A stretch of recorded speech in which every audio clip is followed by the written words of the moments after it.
Steve, your lessons are helping me so much. Oh my goodness. Hear that. Yes, for sure. I appreciate that. Literally. Awesome. Glad to hear it. So tell me, what would be most useful to you in our conversation today?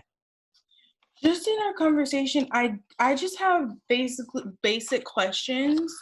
One would be, how did you master the logical reasoning part? Because I know I bombed that on my first LSAT, and I literally was just guessing, which is not good. But the strategy that I had gotten from the other class didn't coincide with this, with like the actual LSAT questions, because they were more shorter. So the strategies I used, I couldn't use on the previous LSAT that I took. So I just wanted to know like how you mastered that part of the test. Sure. It really came down to doing tons of questions and Okay. reviewing them in detail to better understand the mistakes I was making so I Mm, could avoid making those same mistakes again. So the breakthroughs really came when I deepened my review process. okay. That makes sense. That does help. What about reading comprehension? I always think that's like the easiest part, but it probably isn't. Because I get stuff wrong, but I understand where I went wrong. But how did you master that part? Was it review as well? Yeah, reading comprehension is pretty much the same process. I think it's actually a little bit tougher to improve upon significantly because our reading habits are so deeply ingrained, whereas the other Right. sections, we haven't been doing that kind of analysis as much typically. Mm-hmm. Okay, that makes sense. Gotcha. So definitely keep reviewing, keep reviewing, keep reviewing. I'm finishing up all the lessons. Monday, I should be done with everything. And then that's when I'm going to start all my practice tests. I've already started. I've done about 3 so far. I know you said 10, so like at least 10. So I'm working on that. Great. Awesome. So I also had one more question about like logic games. I'm getting better at them. I'm getting so much better at them. But I do have a question on when it comes to like if X not Y, I should always do the contrapositive, right? I think that you should be able to do the counterpositive smoothly. I don't Okay, think you always need to write it down. There could be some exceptions, right. but for that particular example in isolation, I'd say it's useful to do so. Gotcha. Okay, that makes sense. What else? I know I had all my questions, but when I get on here, I'm just like No, not at all. Just one thing at a time. No rush. um oh, different so making different scenarios, like for example, like if for example, okay, so I know I had it like A, B, and C. So like how would I know when I always need to do a new game example, like a new scenario? Well, And if you're talking about making multiple main diagrams up front, yeah, yes. this is a question I get virtually every single day. And it's because when you can make multiple main diagrams, it unlocks the game so smoothly. The Gotcha. questions are really easy after that, but you can't always do that.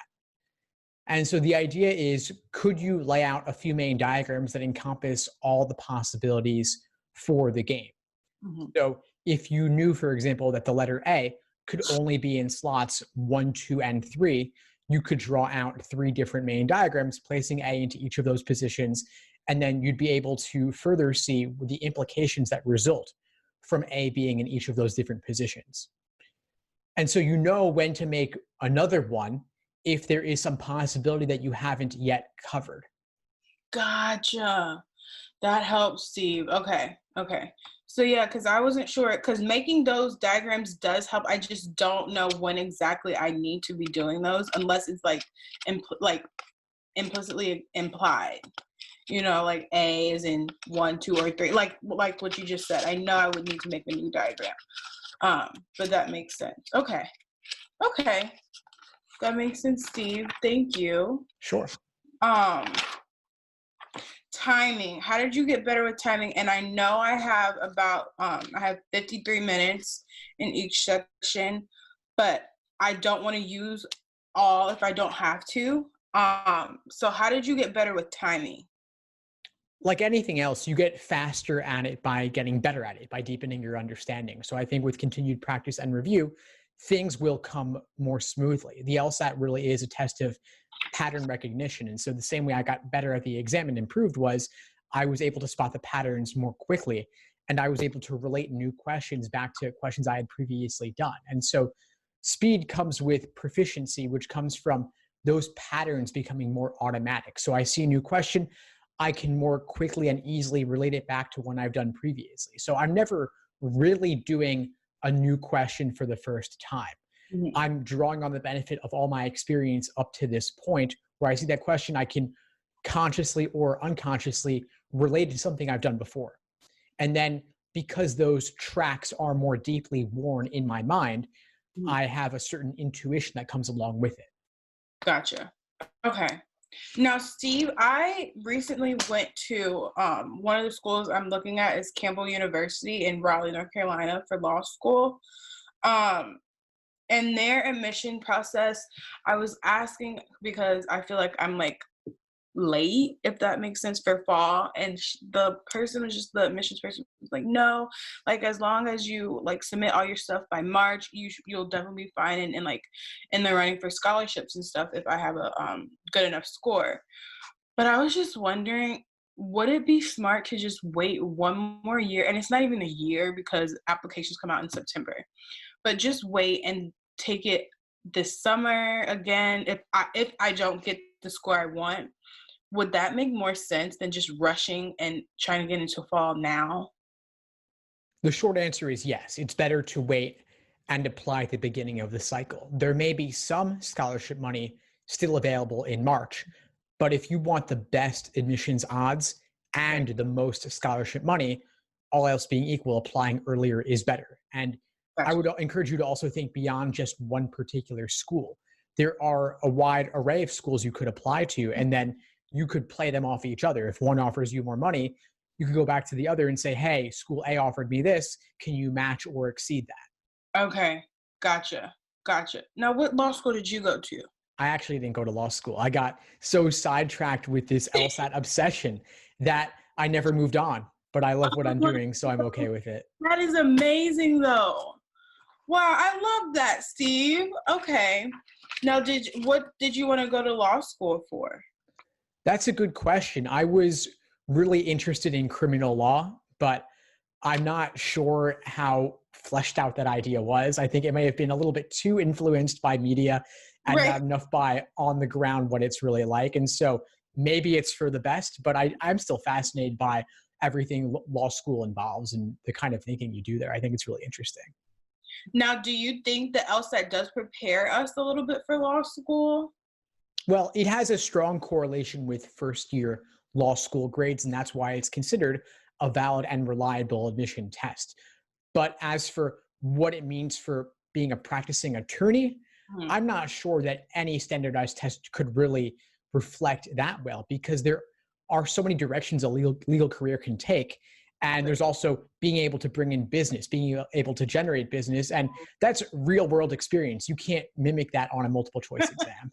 Right. Okay, that makes sense. So, Steve, I know like your LSAT score does not reflect how you are, but like I feel like it's gonna reflect how I do in law school, and I'm really nervous.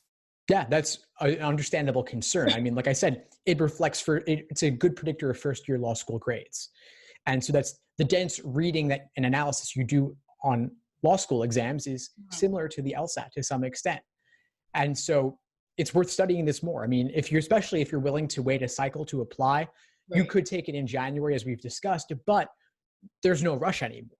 You could do it in March or April instead, or Right. even June or July instead, and really give yourself the time to reach your fullest potential on this exam, which would not only maximize your admissions chances and scholarship money, Right. but it would also prove to you personally that you're going to do well in law school, that you have what it takes to succeed. Because let's say, I'm just making up numbers here, if you were Mhm. scoring low 140s, Mhm. that would not bode well for first year law school grades. Right. Alternatively, if you got high 150s, low 160s, and beyond, that would be a much more promising indicator of how you could do. And so you give yourself the time to learn what you need to. you're Right. proving to yourself that law school is worth investing in. Perfect. Okay. That helps, Steve. You don't think I'll be late to the game? No, not at all. Especially if you wait a cycle, you'll be at the beginning. That's true. Okay. Okay. You're right, Steve. That makes me feel better. It's a Good. little bit less pressure off because I do want to get the best score and all that stuff. So another question, if I were to do this for more months, do I just need to email you? Oh, if you want to continue in the course? Yeah. Well, the course is it's like a monthly subscription. Oh, okay, okay. So I'll get it next month. Yeah, so you'll get it continuing every month and you can cancel anytime. Gotcha. Perfect. Thank you so much, Steve. Of course, Caitlin, my pleasure. Anything else for today? That was it. Awesome. All right. Well, Yeah. before we sign off, what would you say is the biggest insight you got from our call today? I feel like the biggest insight was on really how to prepare for both logical reasoning and reading comprehension. It's just that I have to keep practicing, keep reviewing different questions. And then the law school process was definitely insightful as well. Awesome. Well, please keep in touch and I'll see you in class soon. Perfect. Thank you, Steve. Thanks for tuning into the show. Please subscribe if you haven't done so already to be notified of new episodes as I release them. And feel free to reach out if you need anything at all as you move forward with your prep. I'm happy to help however I can. In the meantime, I'll wish you all the best and take care.